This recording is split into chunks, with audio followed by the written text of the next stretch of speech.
ਗੁਰੂ ਪਿਆਰੀ ਸਾਧ ਸੰਗਤ ਜੀ, ਮੈਂ ਵਿਨੋਦ ਜੋ ਲੰਡਨ ਇੰਗਲੈਂਡ ਵਿੱਚ ਰਹਿੰਦਾ ਹਾਂ, ਆਪ ਜੀ ਦੇ ਲਈ ਪੂਜਯ ਮਨੇਰ ਸਾਹਿਬ ਜੀ ਦੇ ਅਨਮੋਲ ਵਚਨ ਲੈ ਕੇ ਹਾਜ਼ਰ ਹੋਇਆ ਹਾਂ। ਬੇਨਤੀ ਹੈ ਕਿ ਜੋ ਕੋਈ ਵੀ ਪ੍ਰੇਮੀ ਇਹਨਾਂ ਵਚਨਾਂ ਨੂੰ ਸੁਣੇ ਅਤੇ ਕੋਸ਼ਿਸ਼ ਕਰਕੇ ਇਹਨਾਂ ਵਚਨਾਂ ਤੋਂ ਲਾਭ ਉਠਾਵੇ। ਤਾਂ ਸਾਧ ਸੰਗਤ ਜੀ, ਪੇਸ਼ ਹਨ ਪੂਜਯ ਮਨੇਰ ਸਾਹਿਬ ਜੀ ਦੇ ਅਨਮੋਲ ਵਚਨ। ਅਤੇ ਅੱਜ ਕੱਲ੍ਹ ਤੋਂ ਅੱਗੇ ਅੱਜ ਡੇਰਾ ਜਗਮਾਲ ਵਾਲੀ ਵਿੱਚ ਰਾਤ ਦੀ ਮਜਲਿਸ 'ਚ ਪੂਜਯ ਮਨੇਰ ਸਾਹਿਬ ਜੀ ਨੇ ਦਾਬਾ ਤੋਂ ਆਏ ਪ੍ਰੇਮੀ ਕਰਮ ਸਿੰਘ ਨਾਲ, ਜੋ ਡੇਰੇ ਵਿੱਚ ਟੋਕਰੇ ਬਣਾਉਣ ਦੀ ਸੇਵਾ ਕਰਨ ਲਈ ਕਾਫੀ ਦਿਨਾਂ ਤੋਂ ਡੇਰੇ ਵਿੱਚ ਆਏ ਹੋਏ ਨੇ, ਗੱਲਬਾਤ ਕਰਦੇ ਹੋਏ ਪੁੱਛਿਆ, ਕਿਵੇਂ ਬਈ ਸ਼ਾਦੀ ਹੋਈ ਹੈ? ਤਾਂ ਕਰਮ ਸਿੰਘ ਨੇ ਜਵਾਬ ਦਿੱਤਾ, ਨਹੀਂ ਜੀ। ਅਤੇ ਫਿਰ ਮਨੇਰ ਸਾਹਿਬ ਜੀ ਨੇ ਪੁੱਛਿਆ, ਮਾਂ ਬਾਪ? ਕਰਮ ਸਿੰਘ ਜੀ ਨੇ ਕਿਹਾ, ਜੀ ਮਾਂ ਬਾਪ ਜੀ ਤਾਂ ਹਾਲੀ ਹਨ। ਤਾਂ ਮਨੇਰ ਸਾਹਿਬ ਜੀ ਨੇ ਕਿਹਾ, ਤਕੜੇ ਨੇ? ਕਰਮ ਸਿੰਘ ਜੀ ਨੇ ਕਿਹਾ, ਹਾਲੀ ਤਾਂ ਤਕੜੇ ਨੇ ਜੀ। ਤਾਂ ਮਨੇਰ ਸਿੰਘ ਨੇ ਫਰਮਾਇਆ, ਦੇਖ ਲਓ ਬਈ, ਇਹ ਵੀ ਮਸਤ ਰਹਿੰਦਾ ਹੈ। ਸਤਿਗੁਰ ਦੇ ਜੀਵਾਂ ਦਾ ਚਿਹਰਾ ਰਲਦਾ ਹੀ ਨਹੀਂ ਦੁਨੀਆ ਨਾਲ। ਇਸ ਤੋਂ ਬਾਅਦ ਪੂਜਯ ਮਨੇਰ ਸਾਹਿਬ ਜੀ ਨੇ ਪਿੰਡ ਗੰਧੇਲੀ ਤੋਂ ਆਏ ਪ੍ਰੇਮੀ ਟਿੱਕਾ ਸਿੰਘ ਨੂੰ ਫਰਮਾਇਆ ਕਿ ਜਿੱਥੇ ਵੀ ਜਾਓ ਸਿਮਰਨ ਕਰਦੇ ਜਾਓ, ਹਰ ਕੰਮ ਸਿਮਰਨ ਕਰਕੇ ਕਰੋ, ਇਹੀ ਵੱਡੀ ਚੀਜ਼ ਹੈ। ਇਹੀ ਕਬੀਰ ਨੇ ਕਿਹਾ ਹੈ, ਜਪ ਬਲ ਤਪ ਬਲ ਪੂਜਾ ਬਲ, ਚੌਥੇ ਬਲ ਹੈ ਦਾਮ। ਕਹੇ ਕਬੀਰ ਸੁਣੋ ਭਾਈ ਸਾਧੋ, ਨਿਰਬਲ ਕੋ ਬਲ ਹਰੀ ਨਾਮ। ਵਚਨ ਨੰਬਰ 424। ਅੱਜ ਕੈਥਲ ਤੋਂ ਆਏ ਟੇਕ ਚੰਦ ਜੀ ਨੇ ਕੋਈ ਗੱਲ ਕੀਤੀ ਤਾਂ ਉਸ ਦਾ ਜਵਾਬ ਦਿੰਦੇ ਪੂਜਯ ਮਨੇਰ ਸਾਹਿਬ ਜੀ ਨੇ ਫਰਮਾਇਆ, ਇਹਨਾਂ ਨਾਲੋਂ ਤਾਂ ਹਾਲੀ ਬਿਆਸ ਹਾਲੀ ਠੀਕ ਹੈ। ਉਹ ਉਹਨਾਂ ਵਾਂਗੂ ਤਾਂ ਨਹੀਂ ਕਰਦੇ। ਅਤੇ ਮਸਤਾਨਾ ਜੀ ਕਿਹਾ ਕਰਦੇ ਸੀ, ਇਹ ਟੇਪ 'ਚ ਵਚਨ ਪਏ ਨੇ ਕਿ ਸਾਵਨ ਸ਼ਾਹ ਵਰਗਾ ਨਾਮ ਨਹੀਂ ਮਿਲਣਾ। ਅਤੇ ਫਿਰ ਫਰਮਾਇਆ, ਹਿਸਾਬ ਨਾਲ ਚੱਲੋ, ਦੀਨਤਾ ਬਹੁਤ ਵੱਡਾ ਹਥਿਆਰ ਹੈ। ਬਾਹਰਲੇ ਕਾਨੂੰਨਾਂ ਨਾਲ ਵੀ ਚੱਲਣਾ ਪੈਂਦਾ ਹੈ, ਪਰ ਦੀਨਤਾ ਸਭ ਤੋਂ ਵੱਡਾ ਹਥਿਆਰ ਹੈ। ਵਚਨ ਨੰਬਰ 425। ਅੱਜ ਰਾਤ ਦੀ ਮਜਲਿਸ 'ਚ ਪੂਜਯ ਮਨੇਰ ਸਾਹਿਬ ਜੀ ਨੇ ਦੁਲਹਨ ਦਾਸ ਦੀ ਬਾਣੀ 'ਚੋਂ ਸ਼ਬਦ ਭਜਨ ਕਰਨਾ ਕਰੜਾ ਹੈ ਕਾਮ ਬੁਲਵਾਇਆ। ਤਾਂ ਫਿਰ ਫਰਮਾਇਆ ਕਿ ਕਾਲ ਦਾ ਸਾਰਾ ਵੈਰ ਭਜਨ ਨਾਲ ਹੀ ਹੈ। ਫਿਰ ਸਵਾਮੀ ਜੀ ਦੀ ਬਾਣੀ ਦਾ ਸ਼ਬਦ, ਗੁਰ ਕਹੇ ਜਗਤ ਸਭ ਅੰਧਾ, ਬੋਲਿਆ। ਤਾਂ ਪੂਜਯ ਮਨੇਰ ਸਾਹਿਬ ਜੀ ਨੇ ਫਰਮਾਇਆ, ਗੁਰੂ ਨਾਨਕ ਸਾਹਿਬ ਜੀ ਨੇ ਵੀ ਇਹੀ ਕਿਹਾ ਸੀ ਕਿ ਸਾਰੀ ਦੁਨੀਆ ਅੰਧੀ ਹੈ। ਅਤੇ ਫਿਰ ਫਰਮਾਇਆ, ਇਹ ਅੰਨੇ ਨਹੀਂ ਜਿਨ੍ਹਾਂ ਦੇ ਅੱਖਾਂ ਨਹੀਂ, ਅੰਨੇ ਉਹ ਨੇ ਜਿਹੜੇ ਅੰਦਰ ਨਹੀਂ ਜਾਂਦੇ, ਜਿਨ੍ਹਾਂ ਨੇ ਮਾਲਕ ਨੂੰ ਨਹੀਂ ਦੇਖਿਆ। ਨਾਨਕ ਸੇ ਅੱਖਣੀਆਂ ਬਿਆਨ, ਜਿਨ੍ਹਾਂ ਨਿਧ ਸਿੰਧੋ ਮਾਪੜੇ। ਸਾਰੇ ਹੀ ਬਾਹਰ ਫਿਰਦੇ ਨੇ, ਅੰਦਰ ਵੜਨ ਦੀ ਕੋਸ਼ਿਸ਼ ਹੀ ਨਹੀਂ ਕਰਦੇ। ਜਦੋਂ ਮਾਲਕ ਨੇ ਦੁਨੀਆ ਬਣਾਈ ਤਾਂ ਕਰਮਾਂ ਦਾ ਜਾਲ ਪਾ ਦਿੱਤਾ, ਨਾਲ ਮਨ ਚੌਂਕੀਦਾਰ ਲਾ ਦਿੱਤਾ। ਜੇ ਭਗਤੀ ਵੱਲ ਆਉਂਦਾ ਵੀ ਹੈ ਤਾਂ ਵੀ ਬਾਹਰ ਮੁਖੀ ਕਰਦਾ ਹੈ, ਇਹਨਾਂ ਤੋਂ ਛੁੱਟਣ ਦਾ ਇੰਤਜ਼ਾਮ ਨਹੀਂ ਕਰਦਾ। ਅਗਰ ਚੰਗੇ ਕਰਮ ਕਰਦਾ ਹੈ ਤਾਂ ਚੰਗੀਆਂ ਜੂਨੀਆਂ 'ਚ ਚਲੇ ਜਾਂਦਾ ਹੈ, ਅਤੇ ਜੇ ਮਾੜੇ ਕੰਮ ਕਰਦਾ ਹੈ ਤਾਂ ਨਰਕਾਂ 'ਚ ਚਲੇ ਜਾਂਦਾ ਹੈ, ਪਰ ਛੁਟਕਾਰਾ ਨਹੀਂ। ਫਿਰ ਫਰਮਾਇਆ, ਜੇਲੀ ਤਾਂ ਜੇਲੀ ਹੈ, ਇੱਕੋ ਹੀ ਰਾਹ ਹੈ ਛੁਟਕਾਰੇ ਦਾ। ਸ਼ਬਦ ਕਹੋ, ਨਾਮ ਕਹੋ, ਸਿਮਰਨ ਕਰਕੇ ਦੇਹ ਨੂੰ ਖਾਲੀ ਕਰਨਾ, ਫਿਰ ਉਸ ਸ਼ਬਦ ਨਾਲ ਤੁਲਕ ਪੈਂਦਾ ਹੈ। ਸਿਮਰਨ ਹੀ ਨਹੀਂ ਕਰਦਾ। ਬਾਕੀ ਕਿ ਫਕੀਰ ਸਮਝਾ ਕੇ ਥੱਕ ਗਏ, ਪਰ ਕਿਸੇ ਨੇ ਵੀ ਫਕੀਰ ਦਾ ਹੁਕਮ ਨਹੀਂ ਮੰਨਿਆ। ਪੂਜਯ ਮਸਤਾਨਾ ਜੀ ਕਿਹਾ ਕਰਦੇ ਸੀ, ਦੋ ਪਾਈ ਦਾ ਆਦਮੀ ਆ ਕੇ ਕੋਈ ਗੱਲ ਕਹਿ ਦੇ, ਉਸ ਦੀ ਗੱਲ ਮੰਨ ਲੈਣਗੇ, ਪਰ ਫਕੀਰਾਂ ਦੀ ਕੋਈ ਨਹੀਂ ਸੁਣਦਾ। ਫਕੀਰਾਂ ਦੀ ਕਿਸੇ ਨੇ ਨਹੀਂ ਮੰਨੀ। ਫਿਰ ਫਰਮਾਇਆ, ਨਾਮ ਲੈਣ ਵਾਲੇ ਤਾਂ ਸਾਰੇ ਨੇ, ਪਰ ਸਿਮਰਨ ਕਰਨ ਵਾਲਾ ਕੋਈ ਵੀ ਨਹੀਂ।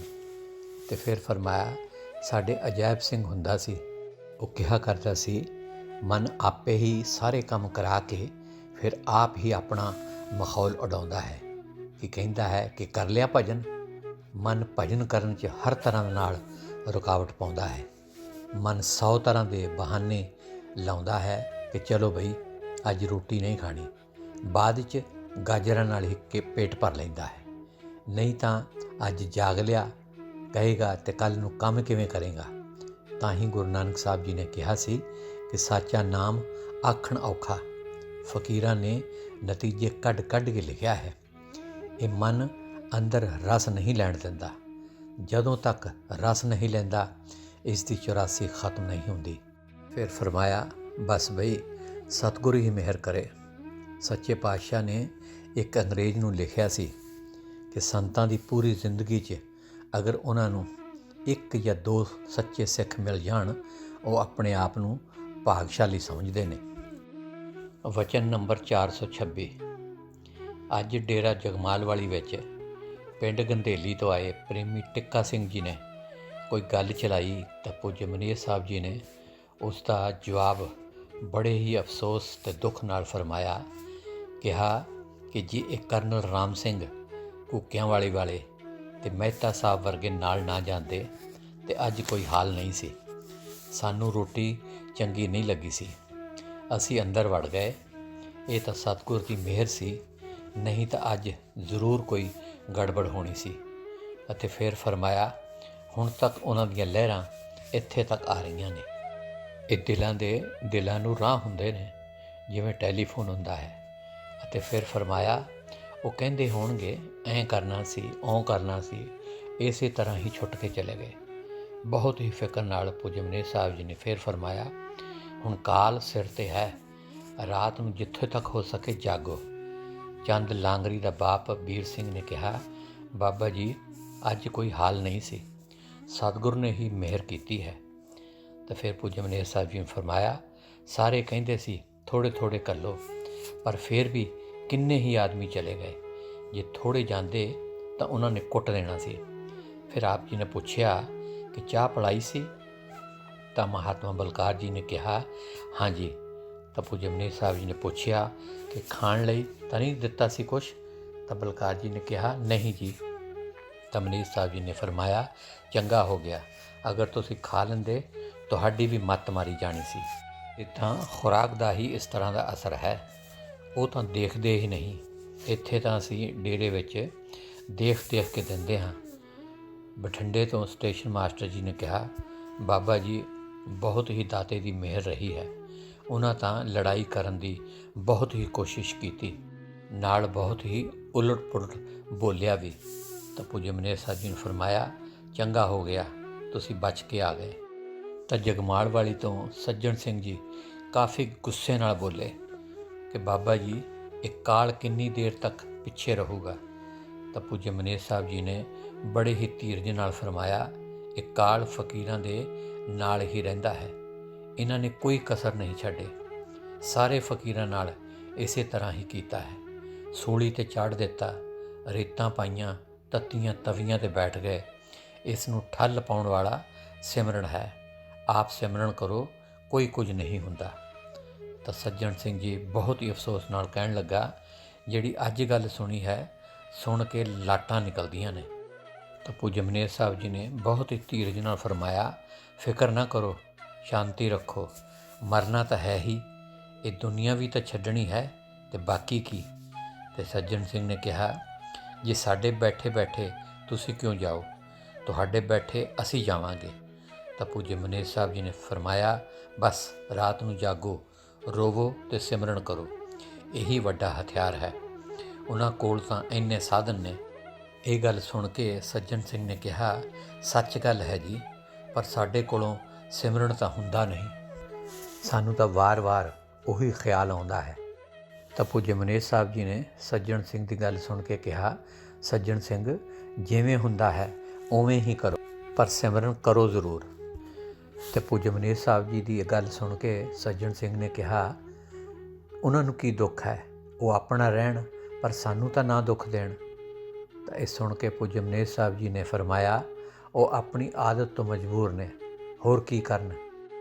ਘੂਕਿਆਂ ਵਾਲੀ ਤੋਂ ਵੀਰ ਸਿੰਘ ਨੇ ਕਿਹਾ, ਸੱਜਣ ਸਿੰਘ ਦੀਨਤਾ ਕਰ, ਇਹ ਜਲਦੀ ਦਾ ਕੰਮ ਨਹੀਂ, ਸਿਮਰਨ ਕਰੀਏ, ਉਹ ਕੁਝ ਨਹੀਂ ਕਰ ਸਕਦੇ। ਤਾਂ ਪੂਜਯ ਮਨੀਰ ਸਾਹਿਬ ਜੀ ਨੇ ਫਰਮਾਇਆ, ਅਸੀਂ ਤਾਂ ਸਾਰਾ ਕੁਝ ਛੱਡ ਕੇ ਆਏ ਸੀ, ਤਾਂ ਵੀ ਫਿਰ ਦੇਖ ਲਓ ਐਡਾ ਵੱਡਾ ਅਡੰਬਰ ਬਣ ਗਿਆ। ਤਾਂ ਸੱਜਣ ਸਿੰਘ ਨੇ ਕਿਹਾ, ਜੀ ਫਿਰ ਉਹੀ ਗੱਲ, ਬਣਾਈ ਤੇ ਹੀ ਬਣਿਆ ਹੈ। ਤਾਂ ਇਹ ਗੱਲ ਸੁਣ ਕੇ ਪੂਜਯ ਮਨੀਰ ਸਾਹਿਬ ਜੀ ਹੱਸਣ ਲੱਗੇ ਅਤੇ ਪ੍ਰੇਮ ਨਾਲ ਫਰਮਾਇਆ, ਇਹ ਡੇਰਾ ਸਤਿਗੁਰ ਦੀ ਮਿਹਰ ਨਾਲ ਬਣਿਆ ਹੈ, ਮੈਨੇਜਰ ਦੀ ਕੀ ਤਾਕਤ ਹੈ। ਫਿਰ ਆਪ ਜੀ ਨੇ ਇਬਰਾਹਿਮ ਦੀ ਜਹਾਜ਼ ਵਾਲੀ ਸਾਕੀ ਸੁਣਾਈ, ਇਹਨਾਂ ਨੂੰ ਮੱਤ ਹੀ ਕਿਉਂ ਨਹੀਂ ਦੇ ਦਿੰਦਾ।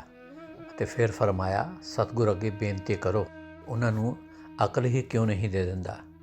ਅਤੇ ਫਿਰ ਆਪ ਜੀ ਨੇ ਡੋਲੀ ਹੋਈ ਦੁਨੀਆ ਦਾ ਸਹਾਰਾ ਭਾਗ ਪਹਿਲਾਂ 'ਚੋਂ ਇੱਕ ਮਜ਼ਮੂਨ ਪੜ੍ਹਾਇਆ ਕਿ ਇੱਕ ਮਹਾਤਮਾ ਨੂੰ ਕਿਸੇ ਨੇ ਪੁੱਛਿਆ ਕਿ ਦੁਨੀਆ ਦੇ ਲੋਕ ਉਸ ਨੂੰ ਕਿਉਂ ਤਕਲੀਫ ਦਿੰਦੇ ਨੇ, ਅਤੇ ਫਰਮਾਇਆ ਕਿ ਉਸ ਵੇਲੇ ਇਹੀ ਹੁੰਦਾ ਹੈ, ਮਾਲਕਾ ਤੂੰ ਹੀ ਕਰ, ਇਹੀ ਕਬੀਰ ਨੇ ਲਿਖਿਆ ਹੈ, ਜਪ ਬਲ ਤਪ ਬਲ। ਅਤੇ ਫਿਰ ਫਰਮਾਇਆ, ਆਪਣੇ ਵੱਲੋਂ ਥੋੜ੍ਹਾ ਬਹੁਤ ਕਰੇ ਪਰ ਅੱਗੇ ਮਾਲਕ ਦੀ ਮੌਜ। ਚਲੋ ਬਈ, ਕਾਲ ਨੇ ਕਿਸੇ ਨੂੰ ਚੈਨ ਨਹੀਂ ਲੈਣ ਦੇਣੀ। ਵਚਨ ਨੰਬਰ 428। ਅੱਜ ਡੇਰਾ ਜਗਮਾਲ ਵਾਲੀ ਵਿੱਚ ਪੂਜਯ ਮਨੇਰ ਸਾਹਿਬ ਜੀ ਦੇ ਕਹਿਣ 'ਤੇ ਪੱਟੀ ਤੋਂ ਆਏ ਭੁਪਿੰਦਰ ਸਿੰਘ ਜੀ ਨੇ ਇੱਕ ਕੈਸਟ ਜਿਹਦੇ ਵਿੱਚ ਰਵਿਦਾਸ ਜੀ ਤੇ ਕਬੀਰ ਜੀ ਦੀ ਵਿਆਖਿਆ ਸਹਿਤ ਹਿਸਟਰੀ ਕਿਸੇ ਗਾਇਕ ਨੇ ਭਰੀ ਹੋਈ ਸੀ, ਗੁਰਦਾਸ ਜੀ ਨੇ ਟੇਪ ਚਲਾ ਕੇ ਸੰਗਤ ਨੂੰ ਸੁਣਾਈ। ਅਤੇ ਬਾਅਦ 'ਚ ਪੂਜਯ ਮਨੇਰ ਸਾਹਿਬ ਜੀ ਨੇ ਕਾਫੀ ਨਿਰਾਸ਼ ਹੋ ਕੇ ਫਰਮਾਇਆ, ਬਸ ਬਈ ਇਸੇ ਤਰ੍ਹਾਂ ਹੀ ਦੁਨੀਆ ਖਰਾਬ ਹੋਈ ਹੈ, ਲੋਕਾਂ ਨੂੰ ਦੀਨਤਾ ਦਾ ਰਾਹ ਪਤਾ ਹੀ ਨਹੀਂ, ਦੁਨੀਆ ਭੜਕੀ ਹੈ, ਸ਼ਬਦ ਮਰੇ ਸੋਈ ਜਨ ਪੂਰਾ, ਸਤਿਗੁਰ ਆਖ ਸੁਣਾਏ ਸੂਰਾ। ਅਤੇ ਫਿਰ ਫਰਮਾਇਆ, ਦੇਹ 'ਚੋਂ ਨਿਕਲਣਾ, ਉਸ ਸ਼ਬਦ ਨੂੰ ਪ੍ਰਗਟ ਕਰਨਾ, ਆਤਮਾ ਦਾ ਕਲਿਆਣ ਕਰਨਾ, ਇਸ ਦਾ ਨਾਂ ਸੂਰਮਾ ਹੈ। ਇਹਨਾਂ ਬਣਾ ਲਿਆ ਬਾਹਰ, ਇਹਨਾਂ ਬਾਹਰ ਲੜਨਾ ਸ਼ੁਰੂ ਕਰ ਦਿੱਤਾ। ਅਤੇ ਫਿਰ ਫਰਮਾਇਆ, ਦੁਨੀਆ ਵਿੱਚ ਉਹ ਸੂਰਮਾ ਹੈ ਜਿਹੜਾ ਘੋੜ ਜਿੱਤੇ, ਲੜਾਈ ਜਿੱਤੇ, ਮੁਲਕ ਫਤਿਹ ਕਰੇ, ਪਰ ਮਾਲਕ ਦੀ ਦਰਗਾਹ 'ਚ ਉਹ ਸੂਰਮਾ ਹੈ ਜਿਹੜਾ ਮਨ ਨੂੰ ਜਿੱਤੇ, ਕਾਲ ਨੂੰ ਜਿੱਤੇ ਅਤੇ ਅੰਦਰ ਸ਼ਬਦ ਨੂੰ ਪ੍ਰਗਟ ਕਰੇ। ਅਸਲੀ ਧਰਮ ਦਾ ਹੀ ਨਹੀਂ ਪਤਾ, ਸਾਰੀ ਦੁਨੀਆ ਬਾਹਰ ਹੀ ਬਾਹਰ ਫਿਰ ਰਹੀ ਹੈ। ਫਿਰ ਆਪ ਜੀ ਨੇ ਬੜੇ ਹੀ ਅਫਸੋਸ ਪ੍ਰਗਟ ਕਰਦੇ ਹੋਏ ਫਰਮਾਇਆ, ਵਿਚਾਰੇ ਕਰਨ ਵੀ ਤਾਂ ਕੀ, ਉਹਨਾਂ ਨੂੰ ਪਤਾ ਹੀ ਨਹੀਂ, ਨਜ਼ਰੀ ਆਵੇ ਤੇ ਸੋ ਮੋਹ, ਕਿਉਂ ਮਿਲੀਏ ਪ੍ਰਭ ਅਵਨਾਸ਼ੀ ਤੋਂ। ਅਤੇ ਫਿਰ ਫਰਮਾਇਆ, ਅਸਲੀ ਧਰਮ ਦਾ ਪਤਾ ਸੰਤਾਂ ਕੋਲੇ ਜਾ ਕੇ ਲੱਗਦਾ ਹੈ। ਇਸ ਤਰ੍ਹਾਂ ਦੇ ਸਾਧੂ ਮੁਸ਼ਕਲ ਇੱਕ ਦੋ ਹੋਣਗੇ, ਸੰਤ ਤਾਂ ਮੁਸ਼ਕਲ ਨਾਲ ਇੱਕ ਹੀ ਹੋਏਗਾ। ਦੁਨੀਆ ਨੂੰ ਪਤਾ ਹੀ ਨਹੀਂ ਕਿ ਸੰਤ ਕੀ ਹੁੰਦਾ ਹੈ, ਅਸਲੀ ਧਰਮ ਕੀ ਹੈ। ਸਰਬ ਧਰਮ ਮਹਿ ਸ਼੍ਰੇਸ਼ਟ ਧਰਮ, ਹਰ ਕੋ ਨਾਮ ਜਪ ਨਿਰਮਲ ਕਰਮ। ਨਾਮ ਜਪਣਾ, ਆਤਮਾ ਦਾ ਕਲਿਆਣ ਕਰਨਾ, ਇਹ ਧਰਮ ਹੈ। ਫਕੀਰ ਤਾਂ ਇਹਨਾਂ ਸਿਆਪਿਆਂ 'ਚੋਂ ਕੱਢਣ ਲਈ ਆਉਂਦੇ ਨੇ, ਮੁੜ ਮੁੜ ਕੇ ਫਸਦੇ ਨੇ। ਇਹੀ ਮੁਸਲਮਾਨ ਫਕੀਰ ਕਹਿੰਦੇ ਨੇ, ਮੌਤੂਆ ਕਿ ਬੁਲੰਤ ਮੌਤੂਆ, ਕਿ ਮਰਨੇ ਤੋਂ ਪਹਿਲਾਂ ਮਰ, ਜੀਵਤ ਮਰੇ, ਮਰੇ ਫੁਨ ਜੀਵਤ, ਤਾਂ ਮੁਖ ਅੰਤਰ ਪਾਏ। ਫਿਰ ਫਰਮਾਇਆ, ਜਿਉਂਦਾ ਮਰੇ, ਦਿਨ ਨੂੰ ਖਾਲੀ ਕਰੇ, ਇਸ ਦਾ ਨਾਮ ਮਰਨਾ ਹੈ। ਇਹ ਸਾਰੇ ਧਰਮ ਫਕੀਰਾਂ ਦੇ ਬਾਅਦ ਹੀ ਬਣੇ ਨੇ। ਅਤੇ ਫਿਰ ਫਰਮਾਇਆ, ਹੋਰਾਂ ਨੂੰ ਕੀ ਕਹਿਣਾ ਹੈ, ਹੁਣ ਸਾਡੇ ਹੀ ਦੇਖ ਲਓ ਬਣ ਗਏ ਨੇ। ਕੋਈ ਕਿੱਧਰ ਨੂੰ ਲੈ ਕੇ ਜਾਂਦਾ ਹੈ, ਹੁਣ ਕੋਈ ਕਸਰ ਹੈ। ਕੱਲ੍ਹ ਨੂੰ ਸੱਚਾ ਸੌਦਾ ਵੀ ਇੱਕ ਧਰਮ ਬਣ ਕੇ ਰਹਿ ਜਾਏਗਾ। ਫਕੀਰ ਮੱਥਾ ਮਾਰ ਮਾਰ ਕੇ ਥੱਕ ਗਏ, ਪਰ ਦੁਨੀਆ ਨਾ ਸਮਝੀ। ਕੋਈ ਵਿਰਲਾ ਜਿਸ ਤੇ ਮਾਲਕ ਮਿਹਰ ਕਰੇ, ਕਹੋ ਨਾਨਕ ਕੋਟਨ ਮੇਂ ਕੋਊ, ਜੋ ਭਜਨ ਰਾਮ ਕੋ ਪਾਵੇ। ਜਗ ਮੈਂ ਉੱਤਮ ਕਾਢੀਏ, ਵਿਰਲਾ ਕੋਈ ਕੇ। ਅਤੇ ਫਿਰ ਫਰਮਾਇਆ, ਹੁਣੇ ਹੀ ਟੇਪ 'ਚ ਬੋਲਿਆ ਸੀ, ਗਗਨ ਦਮਾਮਾ ਬਾਜਿਆ। ਕੀ ਮਤਲਬ ਕਿ ਸ਼ਬਦ ਗਗਨ 'ਚੋਂ ਆ ਰਿਹਾ ਹੈ, ਆਵਾਜ਼ ਆ ਰਹੀ ਹੈ, ਉਸ ਨੂੰ ਪਕੜ। ਇਹ ਸਾਰੇ ਘੰਟੇ ਸੰਖ ਸਾਰੀ ਬਾਹਰ ਨਕਲ ਹੈ, ਅਸਲੀ ਸਾਰੇ ਘੰਟੇ ਸੰਖ ਇਨਸਾਨ ਦੇ ਅੰਦਰ ਵੱਜ ਰਹੇ ਨੇ। ਤਾਂ ਅਚਾਨਕ ਹੀ ਤੀਰਥ ਸਿੰਘ ਟਰਸਟੀ ਬੋਲੇ, ਬਾਬਾ ਜੀ ਸਾਨੂੰ ਤਾਂ ਘੰਟੇ ਵਗੈਰਾ ਦਿਖਾਈ ਦਿਓ। ਤਾਂ ਪੂਜਯ ਮਨੇਰ ਸਾਹਿਬ ਜੀ ਨੇ ਫਰਮਾਇਆ, ਉਹ ਤਾਂ ਤਿਆਰ ਹੈ, ਪਰ ਕੋਈ ਦੇਖਣ ਵਾਲਾ ਹੀ ਨਹੀਂ। ਤਾਂ ਤੀਰਥ ਸਿੰਘ ਪ੍ਰਧਾਨ ਜੀ ਨੇ ਕਿਹਾ, ਜੇ ਤੁਸੀਂ ਦਿਖਾਓ ਤਾਂ ਦਿਖਾਓ। ਤਾਂ ਪੂਜਯ ਮਨੇਰ ਸਾਹਿਬ ਜੀ ਨੇ ਫਰਮਾਇਆ, ਇਸ ਤਰ੍ਹਾਂ ਥੋੜ੍ਹੀ ਸੁਣੇ ਜਾਂਦੇ ਨੇ। ਅਲਪ ਆਹਾਰ ਸੁਲਭ ਸੀ ਨਿੰਦਰਾ, ਉਹਨਾਂ ਦੁਨੀਆ ਤੋੜੇ ਬੰਧਨਾ, ਅੰਨ ਪਾਣੀ ਥੋੜ੍ਹਾ ਖਾਇਆ। ਉਹਨਾਂ ਫਕੀਰਾਂ ਨੇ ਰਾਤਾਂ ਨੂੰ ਜਾਗ ਜਾਗ ਕੇ ਰੋ ਰੋ ਕੇ ਪਾਇਆ ਹੈ। ਘੱਟ ਖਾਏ, ਘੱਟ ਸੋਏ, ਇਸੇ ਤਰ੍ਹਾਂ ਖਾ ਖਾ ਕੇ ਕੁਰਾੜੇ ਮਾਰਦੇ ਨੇ। ਫਿਰ ਕਹਿੰਦੇ ਨੇ ਕਿ ਰੱਬ ਮਿਲ ਜਾਏ। ਅਤੇ ਫਿਰ ਪੂਜਯ ਮਨੇਰ ਸਾਹਿਬ ਜੀ ਨੇ ਫਰਮਾਇਆ, ਇਹ ਘੰਟੇ ਸੰਖ ਸਾਰੀ ਬਾਹਰ ਨਕਲ ਹੈ। ਘੰਟਾ ਜਾ ਕੇ ਸੁਣੀਏ ਚੌਖੁੰਟ, ਇਹ ਤਾਂ ਇੱਥੇ ਹੀ ਟੱਲੀਆਂ ਵਜਾ ਲਈਆਂ। ਉਹ ਘੰਟਾ ਚਾਰੇ ਕੁੰਟਾਂ ਵਿੱਚ ਵੱਜ ਰਿਹਾ ਹੈ। इत किंगरी ध्यान ना लागे जोगी। ਅਤੇ ਫਿਰ ਫਰਮਾਇਆ ਅਸਲੀ ਚੀਜ਼ ਦਾ ਪਤਾ ਹੀ ਨਹੀਂ। ਸਾਰੀ ਦੁਨੀਆ ਆਪਸ 'ਚ ਲੜ ਲੜ ਕੇ ਮਰ ਗਈ।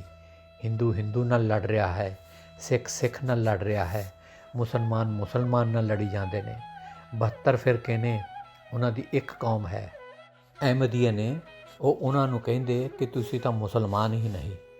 ਇੱਥੇ ਹੁਣ ਹਿੰਦੂਆਂ ਅਤੇ ਸਿੱਖਾਂ ਨੂੰ ਅੱਡ ਅੱਡ ਕਰ ਦਿਓ, ਫਿਰ ਇਹ ਆਪਸ 'ਚ ਲੜਨ ਲੱਗ ਜਾਣਗੇ। ਇੱਕ ਆਰੀਆ ਸਮਾਜੀ ਬਣ ਜਾਓ, ਇੱਕ ਸਨਾਤਨੀ। ਇਹਨਾਂ ਸਿੱਖਾਂ ਦੇ ਹੀ ਇੱਕ ਨਾਮਧਾਰੀਏ ਬਣ ਗਏ, ਇੱਕ ਰਾਮਗੜੀਏ। ਪਰ ਬਲਾ ਤਾਂ ਮਨ ਹੈ, ਮਨ ਨੂੰ ਮਾਰੇ ਤੇ ਫਿਰ ਗੱਲ ਬਣਦੀ ਹੈ। ਫਿਰ ਫਰਮਾਇਆ 10 ਇੰਦਰੀ ਕਰ ਰਾਖੇ ਵਾਸ, ਤਾਂ ਕਿ ਆਤਮ ਹੋਏ ਫਰਗਾਸ। ਮਨ ਜੀਤੇ ਜਗਜੀਤ, ਦੀਨ ਦਾ ਤਾਂ ਪਤਾ ਹੀ ਨਹੀਂ। ਇਸ ਨੇ ਹੁਣੇ ਹੀ ਸ਼ਬਦ ਬੋਲਿਆ ਸੀ ਕਬੀਰ ਸਾਹਿਬ ਜੀ ਦਾ, ਅੰਮ੍ਰਿਤ ਪਿਚਕਾਰੀ ਭਰੋ ਪ੍ਰੇਮ ਸੇ ਛਿੜਕੋ ਸਗਲ ਸਰੀਰ। ਇਨਸਾਨ ਦੇ ਅੰਦਰ ਅੰਮ੍ਰਿਤ ਦੇ ਹੌਜ ਭਰੇ ਪਏ ਨੇ। 9 ਦਰਵਾਜ਼ੇ ਕੋਟ ਦੇ, 10ਵਾਂ ਨੂਰ ਮਹਿਲ। ਅੰਦਰ ਅੰਮ੍ਰਿਤ ਦੇ ਹੌਜ ਭਰੇ ਪਏ ਨੇ। ਆਲਾ ਤੋਂ ਆਲਾ ਕਿਹੜਾ ਅੰਮ੍ਰਿਤ ਦਾ? ਅਤੇ ਫਿਰ ਫਰਮਾਇਆ ਟੇਪ 'ਚ ਇਹਨਾਂ ਸ਼ਿਵਜੀ ਅਤੇ ਭੈਰੋਂ ਆਦਿ ਦਾ ਖੰਡਨ ਕੀਤਾ ਹੈ। ਇਸੇ ਤਰ੍ਹਾਂ ਹੀ ਦੁਨੀਆ ਭਟਕਦੀ ਫਿਰਦੀ ਹੈ। ਇਹ ਤਾਂ ਫਕੀਰ ਹਿਸਾਬ ਨਾਲ ਸਮਝਾਉਂਦੇ ਨੇ। ਅੱਜ ਅਗਰ ਬਾਹਰ ਜਾ ਕੇ ਇਸ ਤਰ੍ਹਾਂ ਕਹੋ ਕਿ ਅੱਜ ਹੀ ਡੰਡੇ ਖੜਕਣ ਲੱਗ ਜਾਣਗੇ। ਇਹ ਤਾਂ ਖਾਸ ਰੂਹਾਂ ਲਈ ਫਕੀਰ ਆਉਂਦੇ ਨੇ, ਬਾਕੀ ਨਾ। ਤੇ ਫਿਰ ਫਰਮਾਇਆ ਟੇਪ 'ਚ ਆਇਆ ਸੀ ਨਾ, ਰਾਣੀ ਝਾਲਾਂ ਚਿੱਤੌੜ ਦੇ ਕਿਲੇ 'ਚ ਰਵਿਦਾਸ ਤੋਂ ਨਾਮ ਲੈ ਕੇ ਬੈਠੀ ਸ਼ਬਦ ਪੜ੍ਹ ਰਹੀ ਸੀ, ਬੇਗਮਪੁਰਾ ਸ਼ਹਿਰ ਕੋ ਨਾਉ। ਤੇ ਫਿਰ ਫਰਮਾਇਆ ਇਹ ਵੀ ਸਾਰੇ ਪੜ੍ਹੀ ਜਾਂਦੇ ਨੇ, ਪਰ ਉੱਥੇ ਜਾਣ ਦੀ ਕੋਈ ਵੀ ਕੋਸ਼ਿਸ਼ ਨਹੀਂ ਕਰਦਾ। ਉਸ ਦੇਸ਼ ਦਾ ਫਕੀਰ ਦੱਸਦੇ ਨੇ ਉੱਥੇ ਜਾਏ ਤਾਂ ਸਹੀ, ਤਾਂ ਹੀ ਅਸੀਂ ਸ਼ਬਦ ਬੁਲਾਇਆ ਹੈ।